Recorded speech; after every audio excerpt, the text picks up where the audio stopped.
ರಾಜ್ಯದ ಶ್ರೀಮಂತ ದೇಗುಲಗಳಲ್ಲಿ ಒಂದಾದ ದಕ್ಷಿಣ ಕನ್ನಡ ಜಿಲ್ಲೆಯ ಪ್ರಸಿದ್ಧ ಕುಕ್ಕೆ ಶ್ರೀ ಸುಬ್ರಹ್ಮಣ್ಯ ಸ್ವಾಮಿ ದೇವಸ್ಥಾನದ ವ್ಯವಸ್ಥಾಪನಾ ಸಮಿತಿಯನ್ನ ಸರ್ಕಾರ ಆಯ್ಕೆ ಮಾಡುತ್ತಿತ್ತು. ಆದರೆ ಈ ಬಾರಿ ಹೊಸದಾಗಿ ಅಭಿವೃದ್ಧಿ ಸಮಿತಿಯನ್ನು ಆಯ್ಕೆ ಮಾಡಿ ಸರ್ಕಾರ ಆದೇಶ ಹೊರಡಿಸಿದೆ. ಕುಕ್ಕೆ ದೇವಸ್ಥಾನದಲ್ಲಿ ಈ ಹಿಂದೆ 9 ಮಂದಿ ಸದಸ್ಯರ ವ್ಯವಸ್ಥಾಪನಾ ಸಮಿತಿ ಇದ್ದು, ಅದರ ಕಾಲಾವಧಿ ಪೂರ್ಣಗೊಂಡು 1 ವರ್ಷದ ನಂತರ ಇದೀಗ ಹೊಸದಾಗಿ ಅಭಿವೃದ್ಧಿ ಸಮಿತಿಯನ್ನು ನೇಮಕ ಮಾಡಲಾಗಿದೆ. ಇದರಲ್ಲಿ 5 ಮಂದಿ ಸದಸ್ಯರು ಒಳಗೊಂಡಿದ್ದಾರೆ. ಪಿಜಿಎಸ್ ಪ್ರಸಾದ್, ಕೃಷ್ಣ ಶೆಟ್ಟಿ, ಪ್ರಸನ್ನ ಮತ್ತು ಎಸ್ ಮೋಹನ್ ರಾಮ ಮತ್ತು ವನಜಾ ಭಟ್ ಅವರು ಸದಸ್ಯರಾಗಿದ್ದು, ದೇವಸ್ಥಾನದ ಕಾರ್ಯನಿರ್ವಾಹಕ ಅಧಿಕಾರಿ ಸಮಿತಿಯ ಕಾರ್ಯದರ್ಶಿಯಾಗಿರುತ್ತಾರೆ. ಅಭಿವೃದ್ಧಿ ಸಮಿತಿಯ ಅಧ್ಯಕ್ಷತೆಯನ್ನು ಸ್ಥಳೀಯ ಶಾಸಕರಿಗೆ ನೀಡಲಾಗುವುದು ಎಂದು ಹೇಳಲಾಗಿತ್ತು.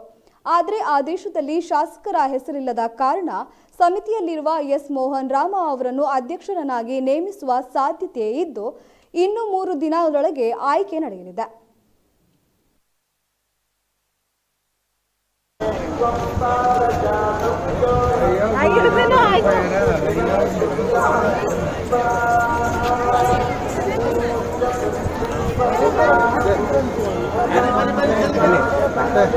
ಅಲ್ಲ